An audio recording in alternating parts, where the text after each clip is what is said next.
Bonjour la famille, profitez de ce moment de détente avec les histoires de charme. N'oubliez pas de vous abonner et de partager vos pensées dans la section des commentaires. Appuyez aussi généreusement sur le bouton j'aime, car cela représente énormément pour nous. Installez-vous confortablement, détendez-vous et profitez de cette histoire. Le soleil était bas dans le ciel lorsque Déborah sortit du grand et imposant portail du manoir Charles. La brise du soir lui caressa doucement le visage, offrant un bref soulagement après une longue journée à frotter les sols et à laver une vaisselle sans fin. Son dos lui faisait mal, ses mains étaient douloureuses, et ses pieds semblaient être de plomb dans ses chaussons usés, mais Déborah avançait avec une résolution tranquille, son petit sac serré contre sa poitrine. Elle ne gagnait pas grand-chose, à peine de quoi acheter de la nourriture pour elle et son jeune frère dans leur minuscule logement d'une seule pièce. Pourtant, chaque jour après le travail, elle suivait une routine que personne ne semblait comprendre.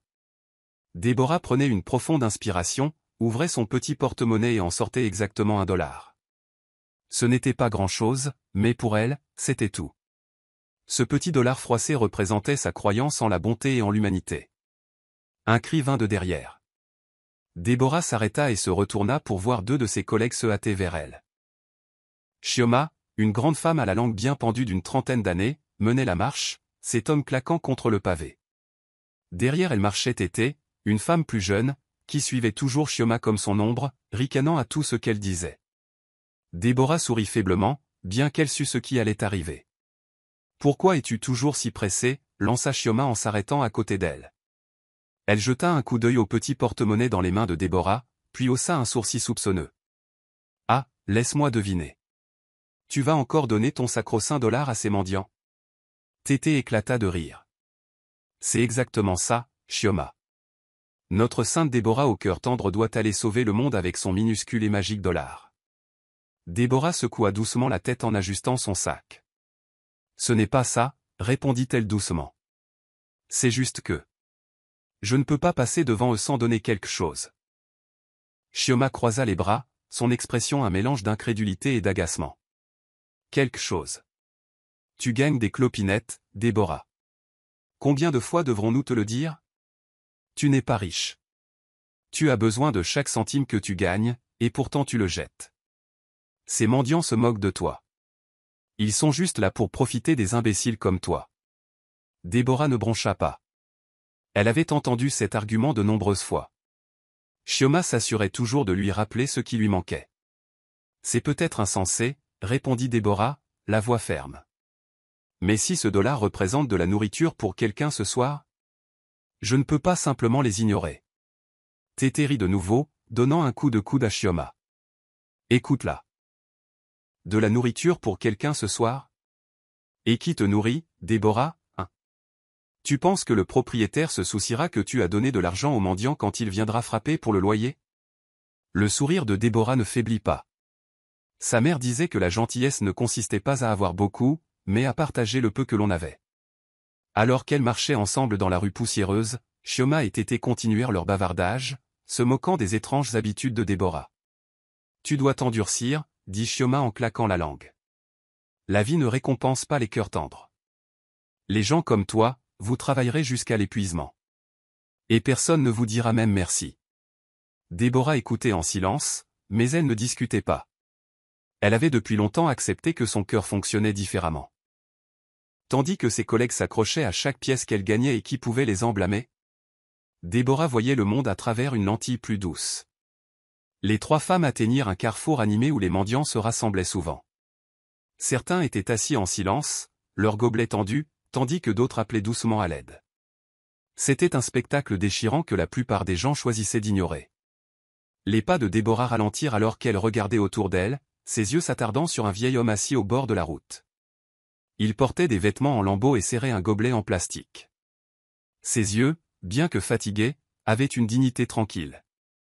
Chioma la vit le fixer et gémit. « Oh non, pas encore. Déborah n'ose même pas. » Mais Déborah n'écouta pas. Elle plongea la main dans son porte-monnaie et en sortit un unique dollar. Elle s'approcha silencieusement du vieil homme et le déposa doucement dans son gobelet. Le vieil homme leva lentement les yeux, son visage se plissant en un petit sourire surpris. « Que Dieu vous bénisse, ma fille, » dit-il d'une voix rauque. Déborah lui rendit son sourire, le cœur plus léger. Ce n'est pas grand-chose, monsieur, mais c'est quelque chose. C'est plus que suffisant, répondit doucement le vieil homme. De l'autre côté de la rue, Chioma et Tété regardaient, incrédules. C'est un cas désespéré, marmonna Chioma en levant les bras au ciel. Déborah, tu vas mourir pauvre à ce rythme. Déborah les rejoignit, imperturbable.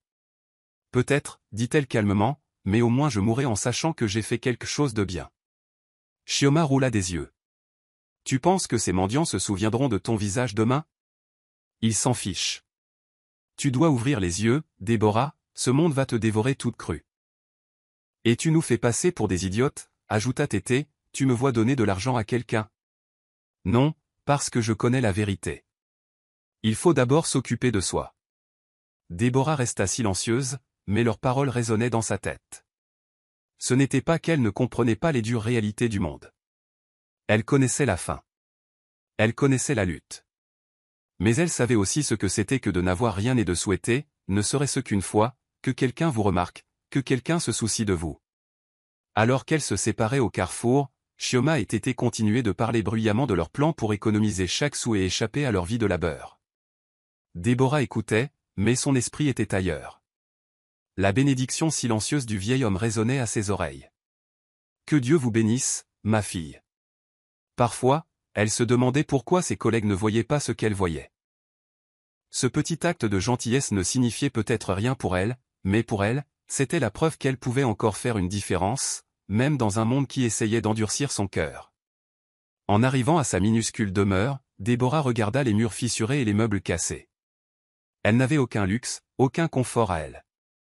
Mais d'une manière ou d'une autre, en s'asseyant sur son matelas usé, elle se sentit plus riche que quiconque pouvait l'imaginer. La gentillesse ne coûte rien, se murmura-t-elle en sortant son porte-monnaie pour compter sa monnaie restante. Demain, elle travaillerait de nouveau. Demain, elle donnerait de nouveau. Et elle ne se doutait pas que demain changerait tout. Les rues de la petite ville étaient plus calmes que d'habitude ce soir-là. Le soleil orange fondait lentement à l'horizon, projetant de longues ombres sombres qui dansaient sur le trottoir fissuré. Déborah suivait son chemin habituel pour rentrer chez elle, son petit sac en bandoulière sur l'épaule. Elle se sentait fatiguée, ses jambes lourdes après une longue journée de travail, mais autre chose la pesait, quelque chose de plus que la fatigue. La journée avait été dure.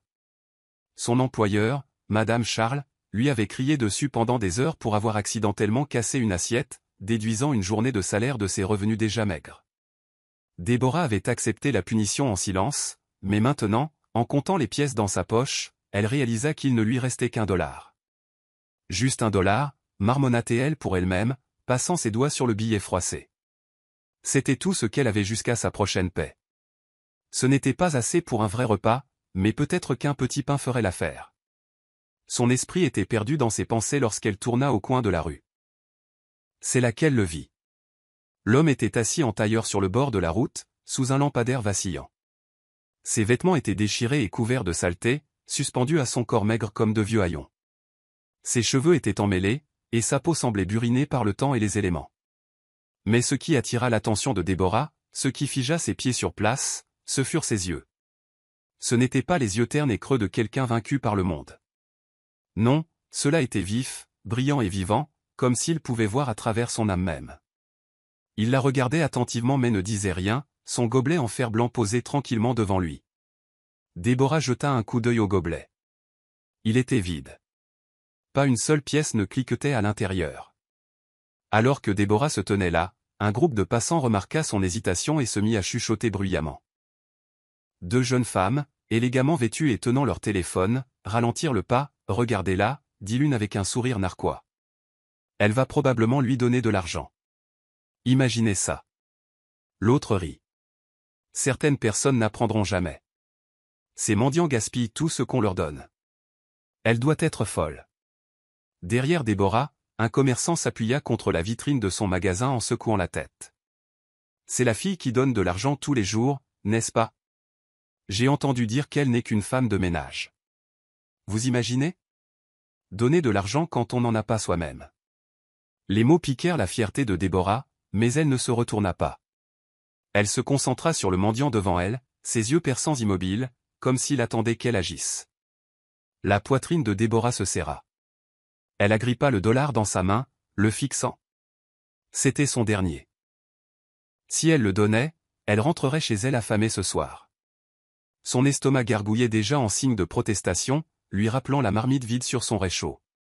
Mais alors, elle pensa à quelque chose que sa mère disait. On ne donne pas parce qu'on a beaucoup, mais parce qu'on sait ce que c'est que de n'avoir rien. Déborah prit une profonde inspiration et s'avança. Les yeux du mendiant la suivirent alors qu'elle s'agenouillait, plaçant le seul dollar froissé doucement dans son gobelet vide. Ses mains tremblaient légèrement, et sa voix était douce lorsqu'elle parla. « Je suis désolée, dit-elle, ces mots presque un murmure. Ce n'est pas grand-chose. C'est tout ce que j'ai aujourd'hui. J'aimerais pouvoir vous donner plus. » Pendant un moment, le mendiant ne dit rien. Il fixa le dollar dans son gobelet, puis leva lentement son regard vers elle. Ses yeux s'adoucirent, mais son expression resta indéchiffrable. Le silence s'étira si longtemps que Déborah commença à se sentir nerveuse. Elle se releva, brossa sa jupe et lui offrit un faible sourire. « Prenez soin de vous, murmura-t-elle avant de se retourner pour partir. Alors que Déborah s'éloignait, la voix du mendiant rompit le silence. Elle était basse et rocailleuse, mais assez claire pour l'arrêter net. La plus petite graine donne naissance à l'arbre le plus puissant. Déborah tourna légèrement la tête, surprise. « Qu'avez-vous dit » demanda-t-elle, la voix prudente. Le mendiant resta assis, immobile. Il regardait droit devant lui, comme si elle n'était plus là. « La plus petite graine donne naissance à l'arbre le plus puissant », répéta-t-il, presque comme un murmure porté par le vent. Déborah cligna des yeux, ne sachant que penser de ces paroles. Elle resta là un moment de plus, attendant qu'il dise autre chose, mais il ne le fit pas. Lentement, elle se retourna et reprit sa marche. Les badauds, qui avaient tout observé, éclatèrent de rire moqueurs. « Vous l'avez entendu » ricana l'une des jeunes femmes. « La plus petite graine ? Qu'est-ce que ça peut bien vouloir dire ? Ces mendiants sont tous fous. » Le commerçant se joignit à eux. « Et la petite bonne vient de gaspiller son dernier dollar pour ces absurdités. Pauvre fille, elle n'apprendra jamais. » Chioma, la collègue de Déborah, qui venait d'apparaître au coin de la rue, entendit la conversation et se précipita vers elle.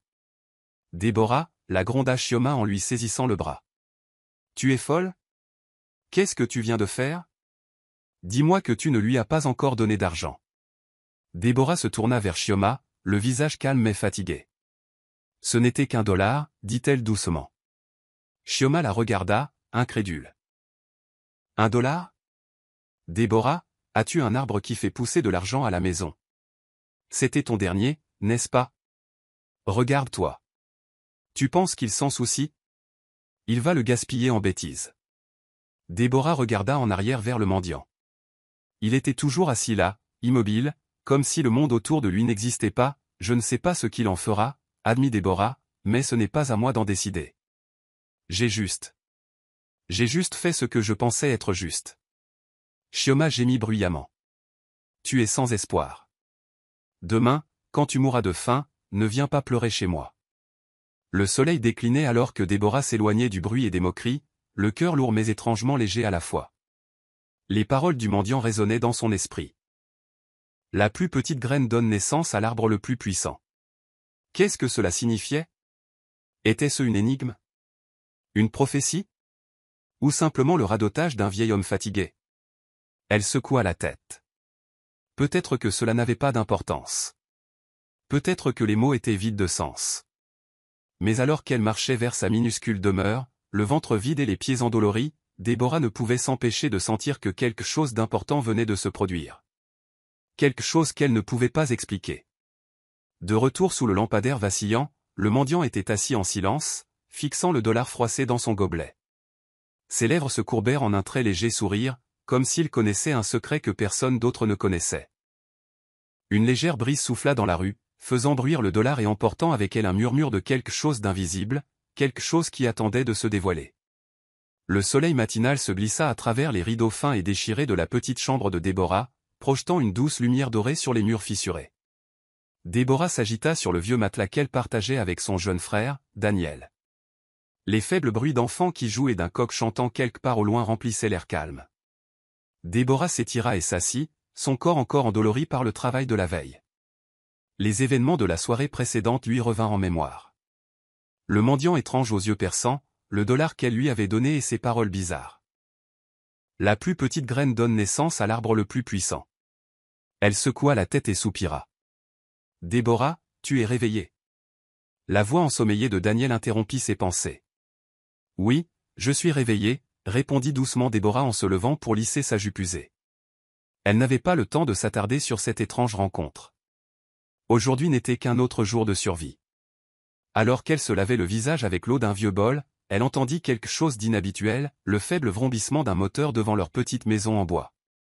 Déborah se figea, l'eau dégoulinant de ses doigts.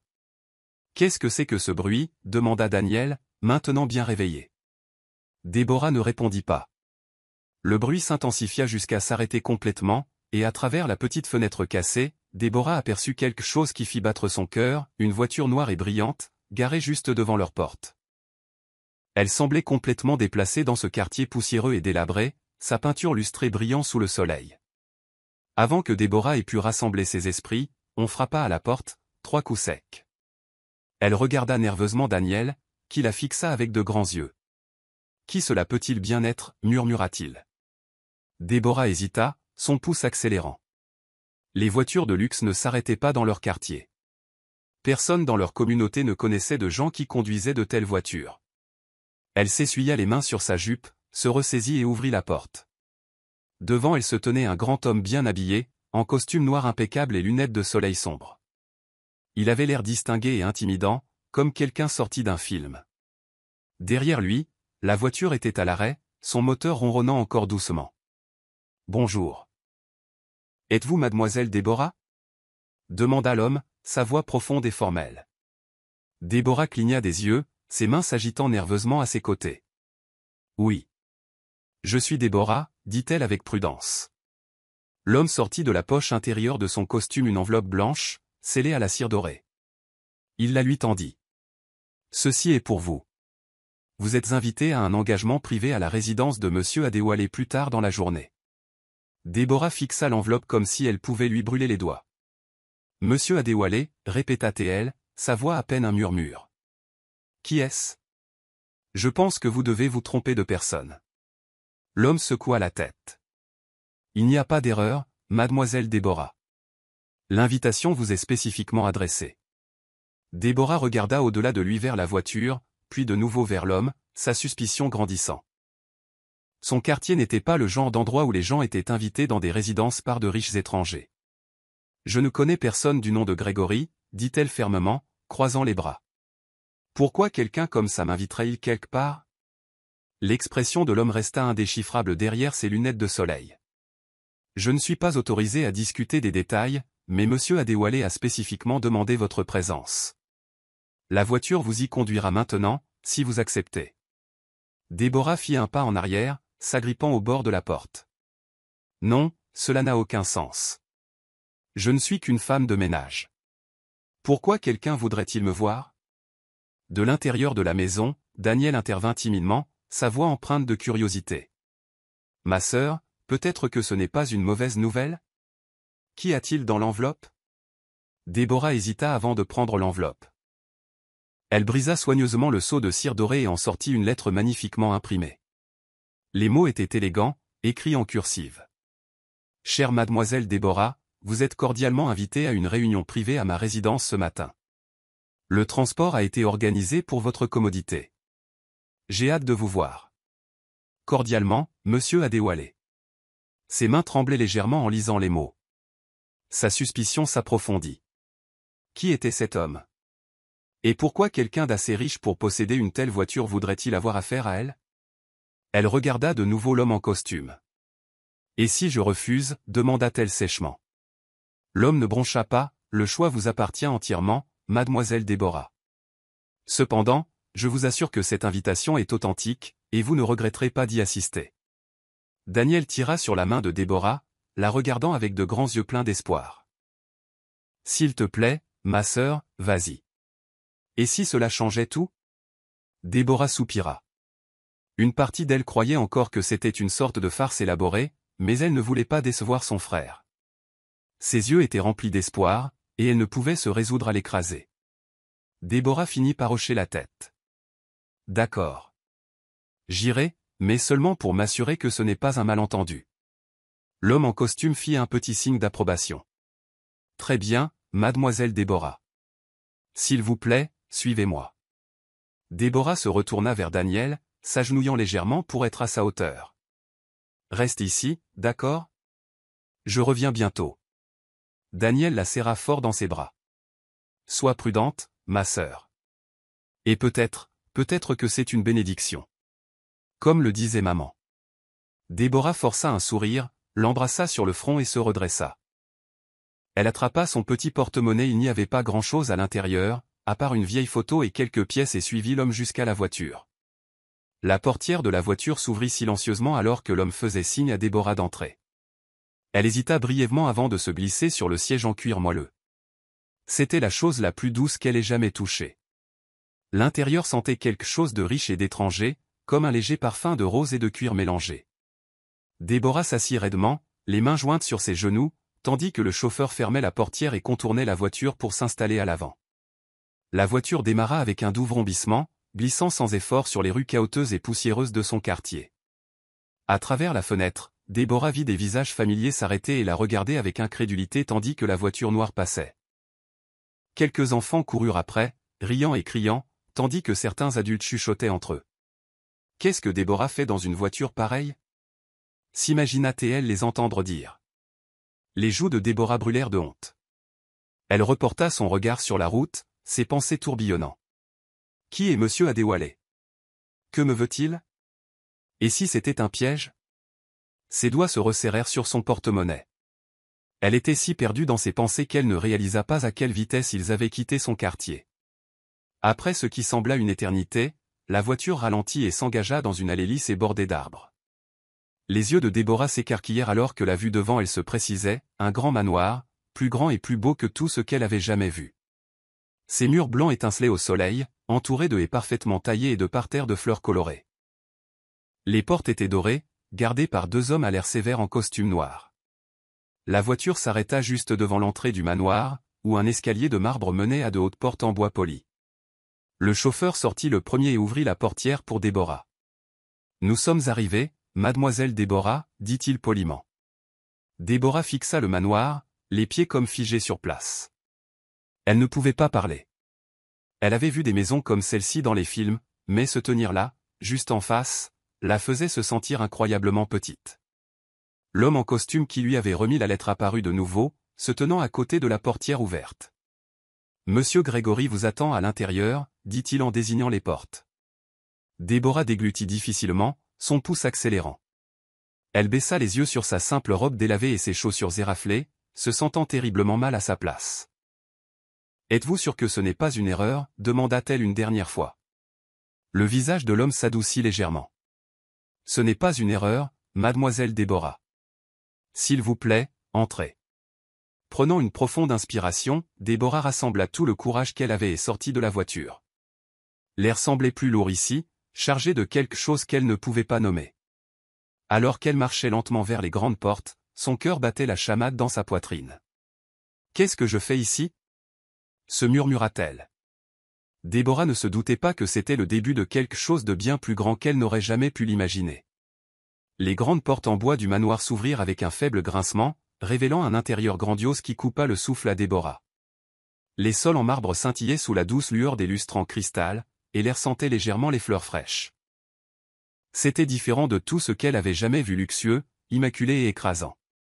Déborah hésita sur le seuil, serrant fermement son petit porte-monnaie usé tandis que ses chaussures éraflées crissaient contre le marbre poli. L'homme qui l'avait escorté lui fit poliment signe d'avancer. « S'il vous plaît, suivez-moi. Monsieur Adewale vous attend, dit-il avec la même précision calme qu'auparavant. Déborah déglutit difficilement. « Monsieur Adewale? Qui est-il? Je ne comprends rien à tout ça. » L'homme ne répondit pas. Il la guida simplement, ses pas résonnant dans le vaste hall. Le cœur de Déborah battait à tout rompre alors qu'elle regardait autour d'elle, les yeux écarquillés. Tout ici semblait incroyablement parfait, trop grandiose pour quelqu'un comme elle. Alors qu'il tournait un coin, Déborah vit une grande pièce devant eux, ses hautes fenêtres baignant l'espace de lumière naturelle. Une silhouette était assise calmement dans un fauteuil à haut dossier près du centre. Ses pas fléchirent lorsqu'elle le reconnut. C'était lui, le mendiant de la veille. Mais maintenant, il était complètement transformé. Déborah se figea à l'entrée, la bouche légèrement ouverte de surprise. L'homme devant elle n'était plus voûté ni déguenillé. Il portait un costume gris taillé sur mesure qui lui allait parfaitement, des chaussures noires polies et une discrète montre en or. Ses cheveux étaient soigneusement peignés en arrière, révélant des traits vifs et distingués. Et ses yeux, ces mêmes yeux perçants, la regardaient avec une intensité tranquille. L'homme sourit doucement en se levant, ses mouvements gracieux. « Bienvenue, Déborah, dit-il, sa voix profonde remplissant la pièce. Déborah cligna des yeux, peinant à trouver ses mots. « Vous êtes l'homme d'hier. » Le mendiant. L'homme leva une main, l'interrompant au milieu de sa phrase. « Permettez-moi de me présenter correctement, dit-il. Mon nom est Adéwalé. Adéwalé. Vous me connaissez peut-être de réputation, bien que j'apparaisse rarement en public. Je suis, disons simplement, un homme de certains moyens. » Le front de Déborah se plissa. Qu'est-ce que c'est que ça? Une sorte de blague? Hier, vous étiez dans la rue. Adéwalé gloussa doucement, un son à la fois chaleureux et rassurant. Je comprends que cela puisse être déroutant pour vous, Déborah. Asseyez-vous, s'il vous plaît. Toujours stupéfaite, Déborah se dirigea prudemment vers la chaise qu'il lui indiquait, ses mains tremblant en s'asseyant. Elle le fixa, attendant une explication. Adéwalé s'assit en face d'elle, son expression bienveillante mais sérieuse. Il se pencha légèrement en avant, posant ses mains sur ses genoux. Ce que vous avez vu hier n'était pas ce qu'il semblait être. Je n'étais pas là par désespoir ou par besoin. J'étais là parce que je voulais voir quelque chose. Quelque chose de rare en ce monde. Déborah fronça les sourcils, toujours confuse. Que voulez-vous dire? Adéwalé la fixa, la voix calme. La gentillesse, Déborah. Je cherchais la véritable gentillesse. J'ai passé des années à accumuler des richesses, du pouvoir et de l'influence, mais j'en suis venu à réaliser que l'argent ne peut pas acheter l'humanité. Il ne peut pas acheter un bon cœur. Déborah s'agita sur son siège, ne sachant pas où cela menait. Mais pourquoi étiez-vous déguisé comme ça? Parce que je voulais voir le vrai visage des gens, répondit simplement Adéwalé. Je voulais savoir combien de personnes aideraient un homme qui semblait n'avoir rien, alors qu'elle-même avait peu. Il est facile de donner quand on a beaucoup, mais il faut une véritable générosité pour donner quand on ne sait pas d'où viendra son prochain repas. Il s'arrêta, ses yeux s'adoucissant. Et c'est là que vous entrez en jeu, Déborah. Déborah cligna des yeux de confusion. Moi? Je ne comprends pas, Adéwalé sourit doucement. Vous avez été la seule à me donner quelque chose hier. Pas seulement de l'argent, mais vos paroles. Vous vous êtes excusé de ne pas donner plus. Savez-vous à quel point c'est rare? La plupart des gens se sont moqués de moi. D'autres ont détourné le regard. Mais vous, avec votre dernier dollar, vous avez choisi la gentillesse. Le souffle de Déborah se coupa. Elle se sentit à la fois humble et submergée. Je n'ai rien fait de spécial. Ce n'était qu'un dollar. N'importe qui l'aurait fait. Adéwalé secoua fermement la tête. Non, Déborah. Pas n'importe qui. Ce simple dollar, aussi petit soit-il, a révélé la véritable nature de votre cœur. Et c'est pourquoi vous êtes ici aujourd'hui. Déborah le regarda, ne sachant toujours pas quoi dire. Elle s'agita nerveusement, ses mains crispées sur son porte-monnaie. Je ne comprends pas, murmura-t-elle. Pourquoi m'avez-vous amené ici? Adéwalé se renversa dans son fauteuil, le visage pensif. Parce que je veux changer votre vie, Déborah. Les gens comme vous sont rares, et quand je vois quelqu'un avec un cœur comme le vôtre, je sens qu'il est de ma responsabilité de les aider à grandir. Déborah le fixa, stupéfaite. Changer ma vie? Comment? L'expression d'Adéwalé devint sérieuse. Je vous offre un choix. Il se leva, marchant lentement vers la grande fenêtre qui donnait sur les vastes jardins à l'extérieur. Les mains jointes derrière le dos, il continua. Vous pouvez prendre $1 million. Tout de suite. Je vous donnerai un chèque, et vous pourrez sortir d'ici en femme riche. Il se tourna de nouveau vers elle, son regard fixe. Où? Vous pouvez travailler ici, dans mon manoir, pendant 6 mois. Pendant ce temps, je vous confierai des tâches. Rien d'impossible, mais des tâches qui mettront à l'épreuve votre cœur, votre esprit et votre patience. À la fin de ces 6 mois, si vous réussissez, je vous récompenserai avec quelque chose de bien plus grand qu'1 million de dollars. La mâchoire de Déborah tomba. Elle resta figée sur sa chaise, le regardant comme s'il venait de parler une langue étrangère. 1 million de dollars, répéta-t-elle faiblement. Sa tête tournait à ce chiffre. Elle n'avait jamais vu même 1000 dollars de sa vie, encore moins 1 million. Adéwalé hocha la tête. Oui. C'est à vous si vous le voulez, sans aucune condition. Mais si vous êtes prête à emprunter le chemin le plus difficile, à me faire confiance, vous pourriez gagner quelque chose de bien plus précieux. Déborah secoua lentement la tête, l'incrédulité obscurcissant ses pensées. Ça n'a aucun sens. Pourquoi feriez-vous cela pour moi? Je ne suis qu'une femme de ménage. Je ne mérite pas ça. La voix d'Adéwalé s'adoucit. Vous méritez bien plus que vous ne le pensez, Déborah. Les gens comme vous méritent le monde. Mais vous devez choisir par vous-même. Le silence remplit la pièce alors que Déborah essayait de tout assimiler.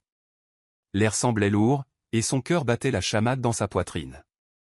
1 million de dollars, murmura-t-elle de nouveau, presque pour elle-même. Avec cet argent, elle pourrait changer sa vie. Elle pourrait rembourser ses dettes, déménager son frère dans une meilleure maison et ne plus jamais avoir à frotter les sols ou à endurer des insultes. C'était plus qu'elle n'avait jamais osé rêver. Mais alors, 6 mois de travail pour une plus grande récompense? Qu'est-ce qui pourrait être plus grand qu'1 million de dollars? Et pourquoi elle? Les doutes tourbillonnaient dans son esprit.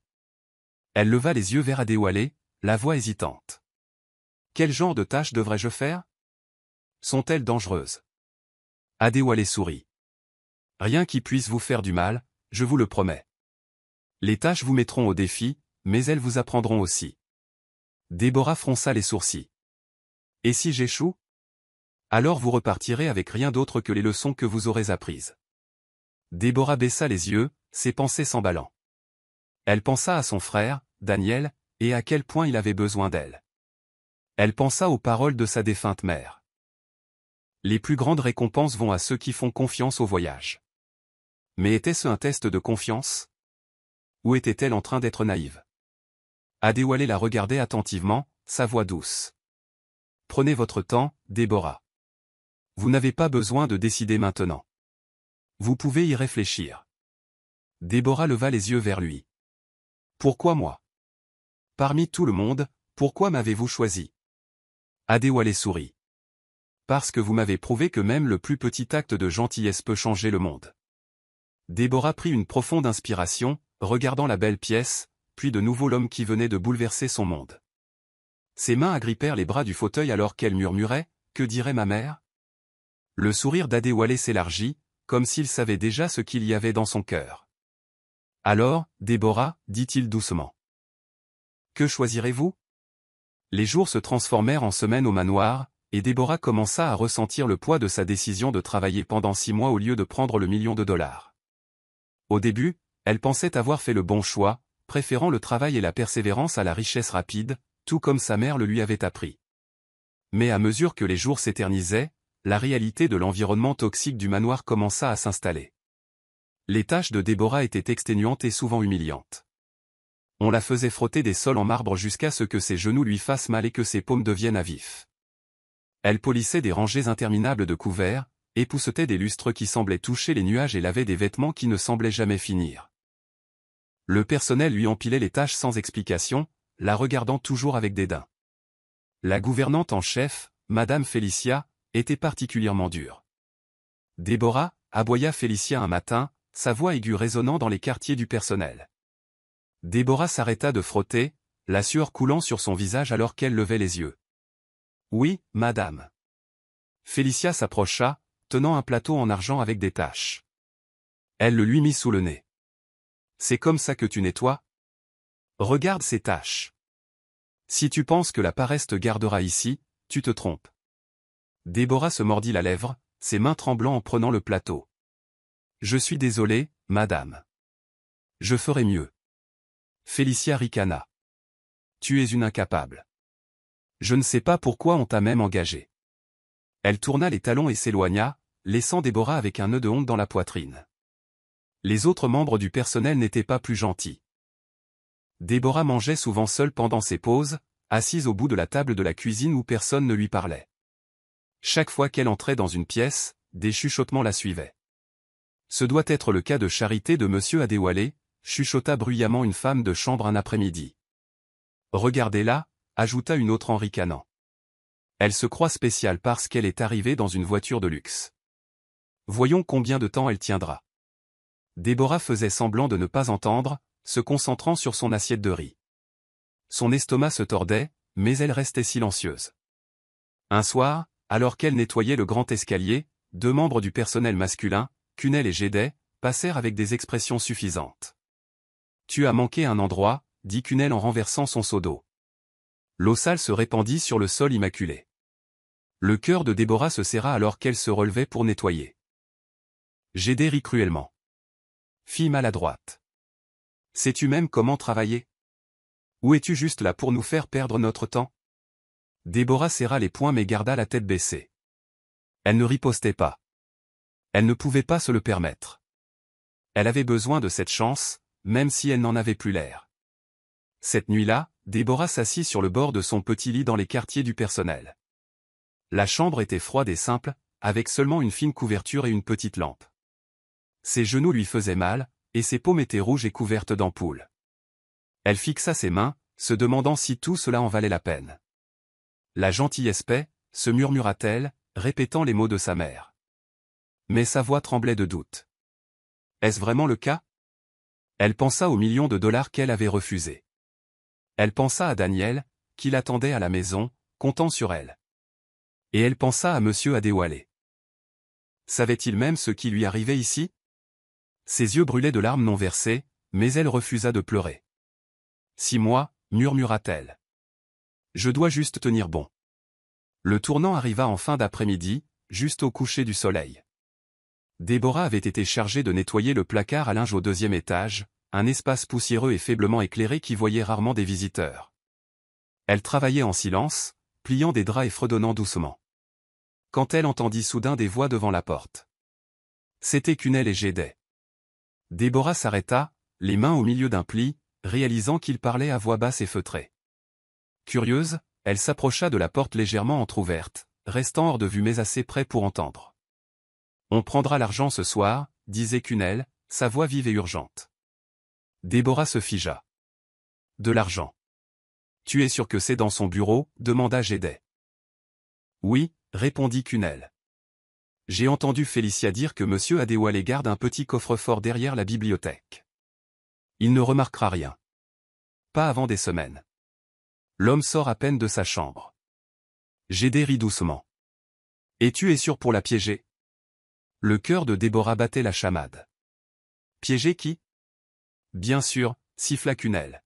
« Cette idiote de fille. Déborah. Elle est parfaite pour ça. Tout le monde la trouve déjà inutile. Qui la croira si on dit qu'on l'a vue rôder près du bureau? » Gédet ricana. « Tu as raison. Elle portera le chapeau, et nous serons partis avant que quiconque ne réalise ce qui s'est passé. » Le sang de Déborah se glaça. Son esprit s'emballa alors qu'elle essayait de comprendre ce qu'elle venait d'entendre. Cunel et Gédet prévoyaient de voler Monsieur Adéwalé et de la blâmer pour le crime. Déborah recula d'un pas, sa main volant à sa bouche pour étouffer un halètement. Son cœur battait si fort qu'elle avait peur qu'il l'entende. Elle savait qu'elle ne pouvait pas rester là plus longtemps. S'il la surprenait à écouter, il pourrait lui faire du mal. Elle attendit que leur voix s'éloigne dans le couloir avant de se glisser hors du placard à linge. Ses jambes semblaient faibles, et sa respiration était saccadée alors qu'elle se dépêchait dans le couloir, se tenant la poitrine. « Ils vont m'accuser », se murmura-t-elle, la panique montant. « Qu'est-ce que je vais faire ?» Elle pensa à aller directement voir Madame Félicia, mais l'idée tourna vite au vinaigre. Félicia la détestait. La femme croirait Cunel et Gédet plutôt qu'elle, sans une seconde de réflexion. « Étage M. Adéwalé ?» Déborah secoua la tête, le doute obscurcissant ses pensées. Elle ne pouvait pas simplement débarquer chez le milliardaire reclus et accuser 2 de ses employés sans preuve. Qui la croirait? Cette nuit-là, Déborah ne put dormir. Elle resta allongée dans son lit, fixant le plafond fissuré, son esprit rejouant sans cesse les paroles de Cunel et Gédet. Ils allaient voler. Et ils allaient la piéger pour ça. Pour la première fois depuis son arrivée au manoir, Déborah eut vraiment peur. Elle connaissait le genre de personnes qu'étaient Cunel et Gédet. S'ils réussissaient, elle perdrait tout. Les 6 mois de dur labeur, la confiance de M. Adéwalé et la chance de changer sa vie. Les larmes lui piquèrent les yeux, mais elle les essuya avec colère. Non, murmura-t-elle avec acharnement. Je ne les laisserai pas me faire ça. Elle se redressa, la mâchoire serrée de détermination. Je prouverai mon innocence. D'une manière ou d'une autre, je les arrêterai. Le lendemain matin, le manoir semblait différent. L'air était lourd de tension, bien que personne d'autre ne semble le remarquer. Déborah poursuivit ses tâches, mais ses yeux scrutaient constamment Cunel et Gédet chaque fois qu'il croisait son chemin. Cunel lui sourit narquoisement au petit déjeuner, sa voix dégoulinant de moquerie. Bien dormi, Déborah? Tu as l'air un peu pâle ce matin. Déborah ne répondit pas. Elle se força à garder la tête baissée, mais à l'intérieur, ses nerfs étaient à vif. Déborah savait qu'elle ne pouvait pas les accuser sans preuve. Elle devait les prendre sur le fait. Elle passa la journée à observer discrètement Cunel et Gédet, essayant de deviner quand ils passeraient à l'action. En fin d'après-midi, sa chance se présenta. Elle les vit chuchoter près du couloir menant au bureau de M. Adéwalé. Ils regardèrent furtivement autour d'eux avant de se glisser à l'intérieur. Le cœur de Déborah bondit dans sa gorge. C'est le moment, pensa-t-elle. Elle savait qu'elle n'avait qu'une seule chance. Rassemblant tout son courage, Déborah se dirigea sur la pointe des pieds vers la porte du bureau, ses mains tremblant alors qu'elle se collait contre le mur. Elle pouvait les entendre bouger à l'intérieur, le bruit de métal qui gratte probablement le coffre-fort et des rires étouffés. Son pouls battait dans ses oreilles alors qu'elle essayait de décider quoi faire. Devait-elle appeler à l'aide? Devait-elle attendre et les affronter? Soudain, la voix de Gédet rompit le silence. Tu as entendu ça? Déborah se figea. Cunel siffla, il n'y a personne ici. Dépêche-toi. Déborah savait qu'elle n'avait pas beaucoup de temps. Elle prit une profonde inspiration, se préparant pour ce qui allait arriver. Je ne les laisserai pas s'en tirer comme ça, se murmura-t-elle. Le cœur battant, elle prit sa décision et s'avança. Cela commença comme n'importe quel autre matin. Le soleil filtrait à travers les hautes fenêtres du manoir, projetant des rayons dorés et chauds sur les sols en marbre. Déborah se réveilla tôt comme d'habitude, le cœur lourd mais plein d'espoir. La nuit précédente avait été agitée, sa détermination à arrêter Cunel et Gédet avait fait tourner son esprit à plein régime. Aujourd'hui, elle espérait trouver un moyen de révéler leur plan, mais quelque chose semblait différent. Alors qu'elle traversait les quartiers du personnel, des chuchotements bourdonnaient autour d'elle comme des mouches. Les membres du personnel se regroupaient en petits groupes, parlant à voix basse et lui jetant des regards étranges. Déborah fronça les sourcils. Que se passe-t-il? Demanda-t-elle à Tété, une autre femme de ménage qui évitait son regard. Tété marmonna dans sa barbe, tu le sauras bien assez tôt. Ces mots firent frissonner Déborah. Déborah était dans la cuisine, en train de laver la vaisselle, lorsque la voix aiguë de Madame Félicia perça l'air comme un couteau. Déborah. Déborah sursauta, laissant tomber l'assiette qu'elle tenait. Le fracas de la céramique résonna dans la pièce alors qu'elle se retournait pour voir Félicia foncer sur elle, le visage rouge de colère. Viens avec moi. Maintenant. Claqua Félicia, lui saisissant brutalement le bras. Déborah tressaillit, essayant de suivre le rythme alors que Félicia la traînait à travers les couloirs du manoir. Son cœur battait la chamade en voyant les autres membres du personnel la dévisager, chuchotant plus fort qu'auparavant. Que se passe-t-il, Madame Félicia? Que ai-je fait? Demanda désespérément Déborah, la voix tremblante. Félicia ne répondit pas. Sa prise se resserra jusqu'à ce qu'elles atteignent le bureau privé de M. Adéwalé. Les doubles portes étaient grandes ouvertes, et à l'intérieur se tenait M. Adéwalé, son expression plus froide que Déborah ne l'avait jamais vue. Cunel et Gédet étaient là aussi, se tenant avec suffisance sur le côté, les bras croisés. Le souffle de Déborah se coupa. Que se passe-t-il? Murmura-t-elle de nouveau, sa voix se brisant. La voix profonde de M. Adéwalé coupa le silence comme une lame. Déborah, dit-il, son regard fixé sur elle. Viens ici. Déborah entra dans le bureau, ses jambes tremblant alors qu'elle s'approchait de lui.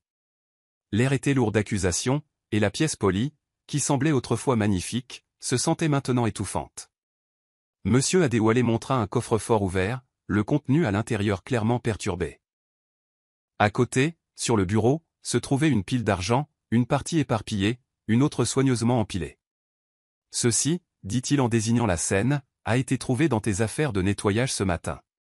Les yeux de Déborah s'écarquillèrent de choc. Ses lèvres s'entr'ouvrirent, mais aucun mot ne sortit. Mais... Mes affaires de nettoyage, balbutia-t-elle. Non. Ce n'est pas possible. Félicia, debout près de la porte, ricana bruyamment. Ne le nie pas, ma fille. Cunel et Gédé t'ont vu sortir en douce du bureau la nuit dernière. Déborah se tourna brusquement vers eux. Quoi?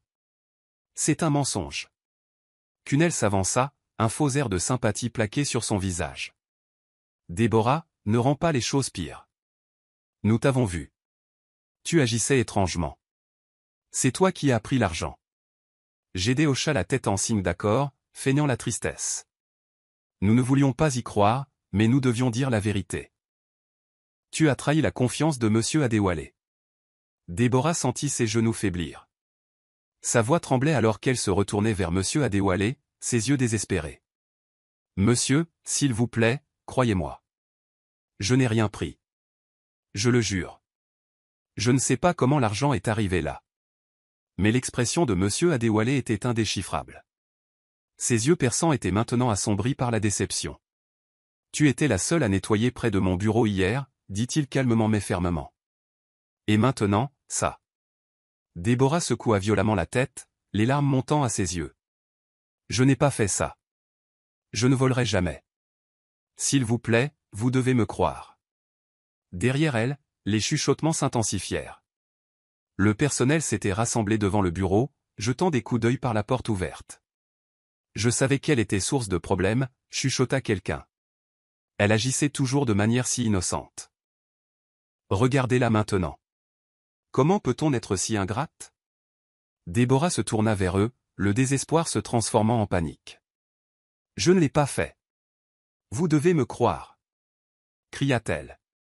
Félicia croisa les bras en souriant. Tu fais perdre du temps à tout le monde, Déborah. Admets-le simplement. Tu pensais que tu pouvais t'en tirer, n'est-ce pas? Profiter de la gentillesse de monsieur Adéwalé. Les mots piquèrent comme une gifle. Déborah se retourna vers monsieur Adéwalé, ses larmes coulant maintenant sur son visage. Monsieur, je jure sur ma vie. Je n'ai rien volé. S'il vous plaît, ne les croyez pas, le visage de monsieur Adéwalé resta froid. Son silence insupportable. Finalement, il se leva de son fauteuil, sa grande silhouette la dominant. Je t'avais fait confiance, Déborah, dit-il doucement. Je t'ai donné une opportunité, une chance de te prouver. Et c'est ainsi que tu me rembourses? Déborah tomba à genoux, sanglotant. S'il vous plaît, monsieur. Je ne vous trahirai jamais. Je ne l'ai pas fait. Je ne sais pas comment l'argent est arrivé là. Monsieur Adéwalé la regarda de haut, sa déception évidente. Assez. Le mot résonna comme un coup de tonnerre dans la pièce. Déborah se figea, ses sanglots s'étouffant dans sa gorge. Vous quitterez ce manoir immédiatement, dit fermement monsieur Adéwalé. Vous avez brisé ma confiance, et je ne peux pas vous permettre de rester. Déborah haleta, secouant la tête avec incrédulité. Non. S'il vous plaît, ne me renvoyez pas. Je n'ai rien fait de mal. Mais le regard de monsieur Adéwalé s'était durci. Il se tourna vers Félicia. Escortez-la dehors. Le sourire narquois de Félicia s'élargit alors qu'elle saisissait brutalement le bras de Déborah. Avec plaisir, monsieur. Alors que Félicia la traînait vers la porte, Déborah lutta pour se libérer. Elle se retourna une dernière fois vers M. Adéwalé, le visage strié de larmes. Monsieur, s'il vous plaît. Écoutez-moi. S'il vous plaît. Je suis innocente. Mais monsieur Adéwalé ne la regarda pas. Il lui tourna le dos, se dirigeant vers la fenêtre comme si l'affaire était déjà close. Les murmures des autres membres du personnel suivirent Déborah alors que Félicia la tirait dans le couloir. Voleuse. Ingrate. Je savais que c'était trop beau pour être vrai. Déborah ne pouvait plus se battre. Ses forces l'avaient quittée, et elle se laissa emporter. Ses sanglots résonnant sur les murs du grand manoir. Félicia poussa brutalement Déborah à travers les grandes portes d'entrée, lui jetant son petit sac dans les bras. Dehors, cracha Félicia. Et ne reviens jamais. Déborah trébucha en avant, retrouvant à peine son équilibre. Elle se retourna vers le manoir, fixant la structure imposante qui avait autrefois semblé être un lieu d'espoir. Les portes se refermèrent derrière elle avec un bruit sourd et final. Pendant un moment, Déborah resta là dans l'allée, ses larmes brouillant sa vision. Le poids de ce qui s'était passé lui écrasait la poitrine, rendant la respiration difficile. Elle n'avait rien fait de mal. Rien. Et pourtant, elle avait été jetée dehors, humiliée et traitée de voleuse. Les mots de sa mère résonnaient faiblement dans son esprit. La gentillesse paie toujours. Les poings de Déborah se serrèrent autour de la sangle de son sac. Vraiment ? Murmura-t-elle amèrement, sa voix à peine audible. La tête basse et les larmes coulant sur ses joues, Déborah se détourna du manoir et commença à descendre la longue allée, son ombre s'étirant derrière elle alors que le soleil commençait à se coucher. Le chemin du retour vers son monde était silencieux et solitaire. Chaque pas semblait plus lourd que le précédent. Déborah s'essuya le visage, essayant de se reprendre, mais les sanglots venaient toujours par vagues. Tout ce pourquoi elle avait travaillé avait disparu. Ses rêves d'une vie meilleure pour elle et son frère, sa chance de se prouver, tout avait été arraché. En atteignant le portail et en retournant sur la route poussiéreuse, elle jeta un dernier regard par-dessus son épaule vers le manoir. La structure imposante se dressait, froide et indifférente, comme si rien ne s'était passé. Déborah se murmura, la voix rauque, « Je ne l'ai pas fait. » Mais personne ne l'entendit. Elle s'enlaça en marchant vers un avenir incertain, le cœur brisé et la foi ébranlée. Déborah était assise en silence devant sa petite maison délabrée, fixant d'un air absent la route de terre qui s'étendait à l'horizon. Plusieurs jours s'étaient écoulés depuis qu'elle avait été chassée du manoir de Monsieur Adéwalé. Des jours de confusion, de colère et de chagrin. Elle pouvait encore entendre sa voix résonner dans son esprit. « Vous avez brisé ma confiance. » La piqûre de ces mots semblait insupportable. Peu importe combien de fois elle rejouait les événements, la vérité restait la même. Elle avait été accusée à tort. Le manoir, autrefois un lieu d'espoir, s'était transformé en un cruel cauchemar. Soudain, une voix interrompit ses pensées. « Tu as vu avec quelle facilité elle est tombée dans le panneau ?» Déborah se figea, tendant l'oreille. La voix venait de la ruelle voisine. Basse, moqueuse et familière. Prudemment, elle se glissa sur le côté de la maison, se cachant derrière un tas de briques pour écouter. La voix reconnaissable de Cunel résonna dans l'air, suivie du rire de Gédet. « Je te le dis, Cunel, » dit Gédet avec suffisance. L'expression sur son visage quand ils l'ont blâmé était impayable. Elle pensait vraiment qu'elle avait été prise. Cunel renifla, son ton dégoulinant d'arrogance. Elle le méritait. À jouer les innocentes et les vertueuses. Qu'est-ce qu'une fille comme ça connaît aux opportunités? Maintenant, regarde-la. Jetée comme une ordure. Gédet gloussa. Et l'argent? Tu es sûr que personne ne nous soupçonne? La voix de Cunel baissa légèrement. Personne ne soupçonne quoi que ce soit. Monsieur Adéwalé a cru tout ce que nous avons dit. Je t'avais dit que ça marcherait. Le cœur de Déborah s'arrêta. Son corps se tendit alors que la réalisation la frappa comme une gifle. Ils avaient avoué. Ils l'avaient piégé, volé l'argent et l'avaient laissé porter le chapeau. Ses mains se serrèrent en poing, sa respiration devenant rapide. La rage bouillonnait en elle, mais elle se força à rester silencieuse. Je le savais, se murmura-t-elle, la voix tremblante. Je savais que je n'avais pas tort. Elle se détourna, le cœur battant dans sa poitrine. Elle devait faire quelque chose. Elle ne pouvait pas les laisser s'en tirer. Déborah arpentait sa petite chambre, son esprit s'emballant. Elle n'avait ni argent, ni pouvoir, ni influence. Mais ce qu'elle avait, c'était la vérité. En repensant à la conversation de Cunel et Gédet, ses yeux se posèrent sur le petit enregistreur radio de Daniel posé sur la table. Son frère l'utilisait souvent pour enregistrer des chansons à la radio pour s'amuser. Une étincelle d'espoir s'alluma dans l'esprit de Déborah. Elle attrapa l'enregistreur, le mit en marche et se précipita vers la ruelle où les deux hommes parlaient encore. Le cœur battant, elle s'accroupit, pressant l'enregistreur contre le coin du mur. Pendant plusieurs minutes, Déborah écouta la conversation des voleurs se dérouler. « Tu penses que Félicia remarquera l'argenterie manquante » demanda Gédéon en riant. « S'il te plaît. Elle est trop occupée à jouer les chefs avec les femmes de ménage pour remarquer quelques milliers de dollars en moins, répondit Cunel avec suffisance. Déborah serra l'enregistreur plus fort, priant pour que la batterie ne lâche pas. Quand elle eut enfin assez de preuves, elle l'éteignit et s'éloigna sans être vue. Ses mains tremblaient alors qu'elle serrait l'enregistreur contre sa poitrine. « C'est ça, murmura-t-elle. J'ai la preuve. Je vais lui faire voir la vérité. » Elle attrapa son petit sac et se dirigea vers le manoir, ses pas déterminés. Au moment où Déborah atteignit le portail du manoir, le soleil descendait bas, peignant le ciel de teintes orangées et roses. Elle hésita, fixant le portail doré qu'il avait autrefois accueilli. Les gardes froncèrent les sourcils à son approche. « Encore vous » ricana l'un d'eux. « Que faites-vous ici » Déborah se redressa, serrant l'enregistreur dans sa main. « Je dois voir M. Adéwalé. C'est urgent. » Les gardes échangèrent un regard en secouant la tête. « Vous n'avez rien à faire ici. Retournez d'où vous venez, » dit l'un d'eux avec mépris.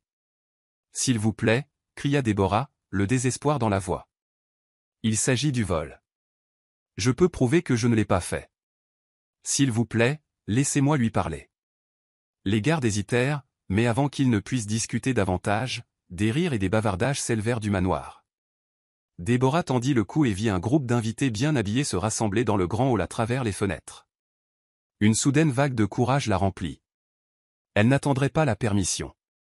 Avant que les gardes ne puissent l'arrêter, Déborah se glissa devant eux et sprinta les marches, ses pieds volant sur le sol de marbre poli. À l'intérieur du manoir, M. Adéwalé était assis en bout d'une longue table à manger, entouré d'invités distingués, partenaires commerciaux, politiciens et personnalités influentes. Les rires résonnaient, les verres s'entrechoquaient et les serviteurs versaient du vin dans de délicates coupes en cristal. Monsieur Adéwalé sourit faiblement en levant son verre pour porter un toast quand. Monsieur Adéwalé. La voix fit taire la pièce comme un coup de tonnerre. Tout le monde se retourna, choqué, pour voir Déborah debout à l'entrée de la salle. Sa robe était froissée, ses cheveux en désordre et ses yeux féroces. Des halètements remplirent l'air alors que les serviteurs se dirigeaient vers elle, mais elle leva la main. « S'il vous plaît, » dit-elle, sa voix forte et claire. « Je dois parler à monsieur Adéwalé. » Juste un instant. Le visage de monsieur Adéwalé s'assombrit, sa déception évidente. « Déborah, » dit-il froidement. « Comment osez-vous venir ici après ce que vous avez fait » Déborah s'avança, serrant fermement l'enregistreur. « Je ne vous ai pas volé, monsieur, » dit-elle, sa voix tremblante mais résolue. « Et je peux le prouver. » Les invités échangèrent des regards curieux, chuchotant entre eux. Monsieur Adéwalé leva la main, faisant taire les murmures. Son regard se posa sur Déborah. « Vous n'avez pas le droit de déranger mes invités. Quels que soient les mensonges que vous êtes venus raconter. » « Ce n'est pas un mensonge, » interrompit Déborah, sa voix s'élevant. Elle brandit l'enregistreur. « J'ai la preuve que Cunal et Gide m'ont piégé. Ce sont eux qui vous ont volé. » L'expression de monsieur Adéwalé changea légèrement, son front se plissant. « Une preuve » demanda-t-il, la voix basse. Déborah hocha la tête, ses mains tremblant en appuyant sur le bouton de lecture. La pièce devint silencieuse alors que l'enregistreur crépitait. La voix de Cunal emplit la salle, claire et accablante. « On prendra l'argent ce soir. Personne ne nous soupçonnera. Cette idiote de fille. Déborah. Elle est parfaite pour ça. Tout le monde la trouve déjà inutile. » Puis le rire de Gide, « Elle portera le chapeau, et nous serons partis avant que quiconque ne réalise ce qui s'est passé. » L'enregistrement se termina, laissant la pièce dans un silence de mort. Tous les yeux se tournèrent vers monsieur Adéwalé, dont le visage avait pâli. Cunal et Gide, qui se tenaient près du fond de la salle, se figèrent, leurs sourires suffisants effacés. Déborah se tourna vers eux, sa voix ferme. « Je vous avais dit que je ne l'avais pas fait, » dit-elle doucement. Monsieur Adéwalé se leva, sa chaise raclant bruyamment le sol. Il se tourna vers Cunal et Gide, sa voix froide comme la glace. « Est-ce vrai » Cunal balbutia, la sueur perlant sur son front. « Monsieur, nous pouvons expliquer. » « Assez » tonna monsieur Adéwalé, sa voix faisant trembler la pièce. « Vous êtes tous les deux renvoyés. Immédiatement. Garde. Sortez-les de ma maison. Les gardes s'avancèrent, saisissant les deux hommes alors qu'ils criaient des protestations. Monsieur, ce n'est pas ce que vous croyez, cria Cunal. Gilles lutta, la voix désespérée. On nous a piégés. C'est un tour. Mais personne ne les crut. Les portes se refermèrent derrière eux alors qu'ils étaient emmenés de force. Le silence s'installa de nouveau dans la pièce, tous les regards se tournant vers Déborah. Le regard de M. Adéwalé s'adoucit, la honte vacillant dans son expression. Il s'avança, sa voix calme. Déborah. Je ne sais pas quoi dire. J'ai fait une erreur. Déborah leva les yeux vers lui, ses larmes menaçant de couler, mais elle les repoussa. Vous ne m'avez pas fait confiance, dit-elle doucement. Vous avez cru leurs mensonges sans même m'écouter. Le visage de M. Adéwalé s'affaissa, et pendant un instant, le puissant milliardaire parut petit. Je suis vraiment désolé, dit-il, sa voix lourde de regret. Je vous ai mal jugé. Déborah prit une profonde inspiration, sa voix calme et ferme. Je vous pardonne, monsieur. La tête de M. Adéwalé se releva brusquement, son expression stupéfaite. Vous. Quoi? Déborah hocha la tête. Je vous pardonne. Je ne veux ni colère ni amertume dans mon cœur. Ma mère m'a appris que la gentillesse est plus forte que n'importe quelle trahison. La pièce était silencieuse. Les invités regardaient avec admiration Déborah se retourner et se diriger vers les portes, la tête haute. Alors que Déborah atteignait les grandes portes, M. Adéwalé l'appela, sa voix douce mais urgente. Déborah. Elle s'arrêta, jetant un regard par-dessus son épaule. L'expression de M. Adéwalé était remplie d'un mélange d'admiration et de culpabilité. Vous êtes bien plus forte que quiconque que j'ai jamais rencontré. Déborah sourit faiblement, hochant la tête une fois. Merci, monsieur. Sur ce, elle sortit, la lumière dorée du soleil couchant l'inondant alors qu'elle descendait le même chemin d'où elle avait été chassée. Cette fois, elle marchait avec sa dignité intacte, forte, calme et libre. C'était un matin tranquille dans la petite maison usée de Déborah. Le soleil filtrait à travers les fissures du toit, projetant de faibles rayons sur le sol poussiéreux. Déborah était assise à la petite table en bois, recousant une déchirure dans la chemise de son frère Daniel. Malgré tout ce qui s'était passé, la vie avait repris son cours. Daniel était assis à proximité, griffonnant sur un morceau de papier avec un petit crayon que Déborah lui avait donné. Il leva les yeux vers sa sœur, qui semblait perdue dans ses pensées. « Ma sœur, dit doucement Daniel, rompant le silence. Est-ce que ça va ?» Déborah sourit faiblement, bien que la fatigue dans ses yeux fût évidente. « Je vais bien, Daniel. » Ne t'inquiète pas, avant que Daniel ne puisse répondre, un grand coup retentit à la porte. Déborah fronça les sourcils, posant son aiguille. Les visiteurs étaient rares ici. Elle se leva et se dirigea vers la porte, s'essuyant les mains sur sa jupe avant de l'ouvrir prudemment. De l'autre côté se tenait un homme en costume noir impeccable, tenant une petite enveloppe. Déborah cligna des yeux, son cœur sautant un battement. « Êtes-vous Déborah » demanda poliment l'homme. Déborah hocha la tête, la voix hésitante. « Oui, c'est moi. » L'homme lui tendit l'enveloppe en s'inclinant légèrement. « Ceci est pour vous. » De la part de M. Adéwalé. Déborah se figea.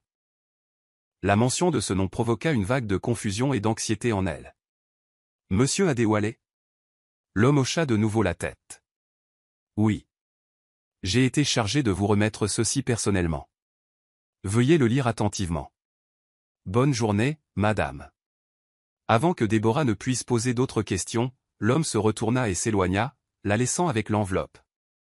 Elle la fixa, ses mains tremblant légèrement. « Qu'est-ce que c'est, ma sœur » demanda Daniel en se précipitant à ses côtés. Déborah déglutit difficilement et ferma la porte, retournant à la table avec l'enveloppe serrée dans sa main. S'asseyant, Déborah prit une profonde inspiration et brisa soigneusement le sceau de l'enveloppe. À l'intérieur, elle trouva deux choses, une lettre soigneusement pliée, écrite d'une écriture élégante, et un document avec des sceaux officiels. Ses yeux s'écarquillèrent alors qu'elle commençait à lire la note à haute voix. « Chère Déborah, la véritable gentillesse ne demande rien et n'attend aucune récompense. Pourtant, elle change des vies de manière que nous ne verrons peut-être jamais. Votre gentillesse inébranlable, votre humilité et votre force ont gagné mon plus profond respect. Vous avez prouvé qu'un simple acte de bonté peut changer le monde. Ce manoir vous appartient désormais.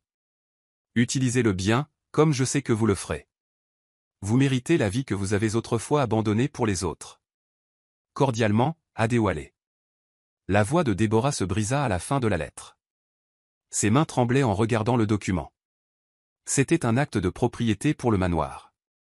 Son souffle se coupa, et elle regarda Daniel, qui la fixait avec de grands yeux. « Ma sœur, qu'est-ce que cela signifie » demanda Daniel, sa voix à peine un murmure. Déborah le regarda, les larmes remplissant ses yeux. « Ça veut dire. Ça veut dire que le manoir est à nous, Daniel. » Daniel haleta, ses yeux s'illuminant. « À nous ? Tu veux dire, on va y vivre ? Comme des gens riches ?» Déborah secoua doucement la tête en souriant à travers ses larmes. « Non, Daniel. Cela signifie que nous avons une chance de faire quelque chose de plus grand. » Elle pressa la note contre sa poitrine, son cœur submergé. Les jours suivants passèrent comme dans un tourbillon. Déborah visita le manoir pour la première fois depuis qu'elle en avait été chassée. Cette fois, le portail doré s'ouvrit non pas pour la rejeter, mais pour l'accueillir chez elle. Debout dans le grand hall, Déborah passa ses mains le long des murs, se remémorant chaque instant qu'elle avait passé ici. Mais cette fois, l'espace ne semblait ni froid ni solitaire. Il semblait plein de potentiel. Elle se tourna vers Daniel, qui se tenait à côté d'elle, regardant avec admiration les lustres et les sols en marbre. « Que allons-nous faire, ma sœur » demanda-t-il, la voix pleine d'excitation. Déborah sourit, sa résolution claire. Nous allons transformer cet endroit en un foyer pour ceux qui n'ont nulle part où aller. Un endroit où la gentillesse pourra vivre pour toujours. Le visage de Daniel s'illumina de joie. Comme un refuge. Déborah hocha la tête. Oui. Comme un refuge. Mais plus que ça. Une famille. Un foyer. La nouvelle du manoir de Déborah transformé en refuge se répandit rapidement dans le quartier et au-delà. La nouvelle parvint à ceux qui n'avaient nulle part où aller. Mendiants, familles sans abri, enfants orphelins, qui arrivèrent un par un aux portes du manoir. Le premier jour, Déborah se tenait devant le portail. Attendant. Le soleil de l'après-midi réchauffait le chemin de pierre sous ses pieds alors qu'un petit groupe s'approchait. Une mère avec 2 jeunes enfants et un homme âgé qui s'appuyait sur une canne. Leur visage était fatigué, marqué par les épreuves. La mère hésita, levant les yeux vers le grand manoir. « Est-ce que c'est vraiment pour nous » demanda-t-elle doucement. Déborah s'avança, son sourire bienveillant et rassurant. « Oui, c'est pour vous. Bienvenue à la maison. » Les yeux de la femme se remplirent de larmes alors qu'elle serrait les mains de ses enfants. « Merci. Merci beaucoup. » L'homme âgé s'approcha ensuite, sa voix tremblant d'émotion. « Les gens comme nous. Nous n'avons pas notre place dans des endroits comme celui-ci. » Déborah secoua la tête, posant une main douce sur son épaule. « La gentillesse n'a pas de limite, monsieur. Vous avez votre place ici autant que n'importe qui d'autre. » Lentement, ils franchirent le portail et entrèrent dans leur nouvelle maison. Leurs pas étaient plus légers qu'ils ne l'avaient été depuis des années. Au fil des semaines, le manoir se transforma. Les couloirs autrefois silencieux et immaculés résonnaient maintenant de rires et de conversations. Les pièces qui étaient restées vides pendant des années étaient remplies de lits, de couvertures et de chaleur. Les enfants couraient dans les jardins, leurs cris joyeux résonnant dans l'air. Déborah travaillait sans relâche, gérant le refuge aux côtés de Daniel, qui aidait fièrement là où il le pouvait. Elle préparait les repas dans l'énorme cuisine, partageait des histoires avec les résidents et écoutait leurs luttes et leurs rêves. Un soir, alors que le soleil déclinait sur les jardins, un vieil homme s'approcha de Déborah alors qu'elle était assise sur les marches à l'extérieur. « Mademoiselle Déborah » dit-il doucement, tenant sa casquette usée à la main. Déborah se tourna, souriant chaleureusement. « Oui. » L'homme hésita, la voix tremblante. « Je voulais juste vous dire merci. J'ai dormi dans un lit pour la première fois depuis des années la nuit dernière. Je n'aurais jamais pensé me sentir à nouveau humain. » Le cœur de Déborah se gonfla, et elle tendit la main pour tapoter doucement la sienne. « Vous êtes humain. Vous l'avez toujours été. Vous aviez juste besoin que quelqu'un vous le rappelle. » L'homme sourit à travers ses larmes. « Vous êtes un ange, mademoiselle Déborah. Que Dieu vous bénisse. » Un jour, Daniel trouva Déborah dans le bureau, où elle était assise à un bureau avec un carnet et un stylo. « Qu'est-ce que tu écris, ma sœur » demanda Daniel avec curiosité. Déborah sourit, tournant la page vers lui. D'une écriture soignée, elle avait écrit « Un dollar de gentillesse peut changer le monde ». Daniel lut les mots, ses yeux brillants. « C'est ce que tu vas mettre sur le portail » Déborah hocha la tête. « Oui. C'est un rappel que même le plus petit acte de gentillesse peut faire une différence. Tout comme ce dollar que j'ai donné ce jour-là. » Par un matin ensoleillé, Déborah se tenait près du portail du manoir avec un groupe de résidents, regardant des ouvriers accrocher soigneusement une enseigne en bois à l'entrée. Les lettres étaient magnifiquement sculptées, brillant d'or. Un dollar de gentillesse peut changer le monde. Une acclamation s'éleva de la foule alors que l'enseigne était fixée. Les enfants applaudirent, et les adultes sourirent, leurs visages remplis d'espoir.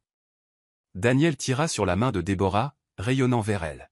« Maman serait fière de toi, ma sœur. » La gorge de Déborah se serra d'émotion, et elle regarda l'enseigne, le cœur plein. « Je l'espère, Daniel. Je l'espère. » Alors que le soleil commençait à se coucher, sa lumière dorée baignant le manoir et ses jardins d'une douce lueur, les gens étaient assis sur des bancs, riaient sur les pelouses et partageaient de la nourriture à des tables dressées sous le ciel ouvert. Déborah se tenait tranquillement près du portail, observant tout avec un sourire serein. Elle pouvait entendre les enfants rire, les oiseaux chanter et le lointain murmure de la vie, une vie qu'elle avait aidé à restaurer. Elle posa une main sur son cœur, pensant aux paroles de sa mère. La gentillesse ne demande rien, mais elle change tout. Avec un dernier regard sur l'enseigne, Déborah se retourna et retourna vers le manoir, où des gens l'attendaient, sa nouvelle famille. « Je suis heureux que vous soyez arrivés jusqu'au bout. J'espère que vous avez apprécié l'histoire. N'hésitez pas à cliquer généreusement sur le bouton j'aime et à vous abonner pour d'autres récits captivants comme celui-ci. Nous serions ravis de vous lire. Quelle leçon avez-vous tiré de cette histoire? Partagez vos pensées dans les commentaires ci-dessous. À la prochaine histoire.